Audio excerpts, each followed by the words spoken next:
Hola a todos, compañeras, compañeros. Hoy no los puedo acompañar de manera presencial, pero los voy a acompañar de manera virtual en esta grata exposición que para mí es una fortaleza. ¿Qué problemáticas atormentan a las etnias colombianas día a día? Tenemos que hablar de que una etnia es multiculturalidad, es diversidad.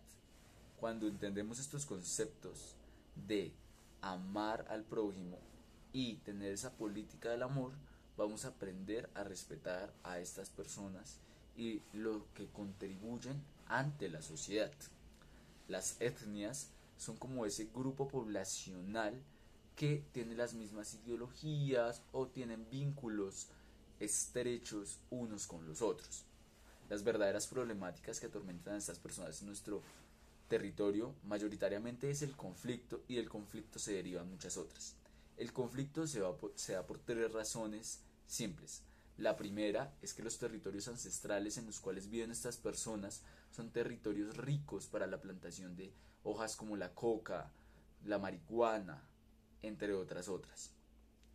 El otro, estos territorios son utilizados por multinacionales y multiempresas genealógicas por las élites colombianas que extraen petróleo o algún yacimiento de carbón, entre otras cosas.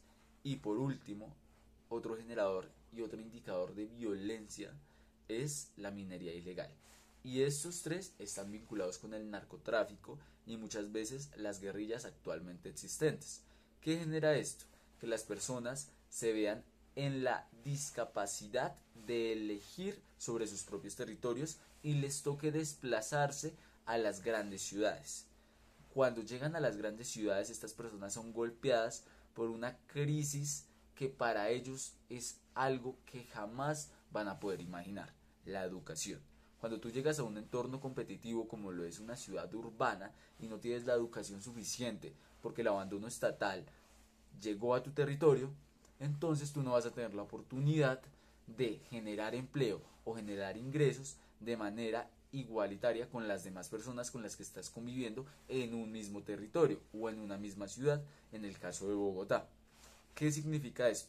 El Estado, como abandonó ese territorio, como no lo protegió y como no le dio esas mínimas oportunidades que por lo menos deberían tener, como lo es la educación, la salud, entre otras cosas, esta persona no va a poder ni siquiera llegar a una secundaria básica.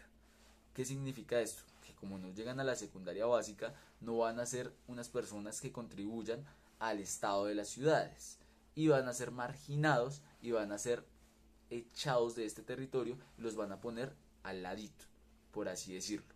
Esto es triste y claramente degenera la integridad de estas personas, porque al final y al cabo son personas que aportan y que cuando estaban trabajando en el campo estaban haciendo mano de obra, una mano de obra con una desigualdad salarial que ni imaginarnos, porque ellos se mataron mucho más cultivando esa papa, esa fresa, cultivando esa habichuela, y tristemente ganan mucho menos de lo que trabajan. Algo contrario a lo que ocurre acá en las ciudades. Muchas veces las personas que menos trabajan, que menos horas le contribuyen al sistema laboral del país, son las personas que mayoritariamente ganan muchos más ingresos. ¿A causa de qué? De que tienen una mejor educación, de que llegaron a las universidades, de que generaron posgrados y claramente carreras profesionales, maestrías o doctorados.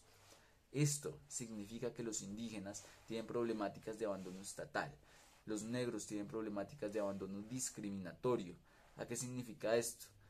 Al ser raizales y al haber esa gran ola de etiquetas entre la sociedad colombiana, estas personas van a ser marginadas en todos los sentidos. Cuando se les dice: no, es que el indígena no trabaja, no, es que el negro huele feo, no, es que viene de un territorio golpeado por la violencia, entonces él también va a ser violento, guerrillero, analfabeta, entre otras muchas características que lo único que hacen es destruir a estas personas de manera íntegra.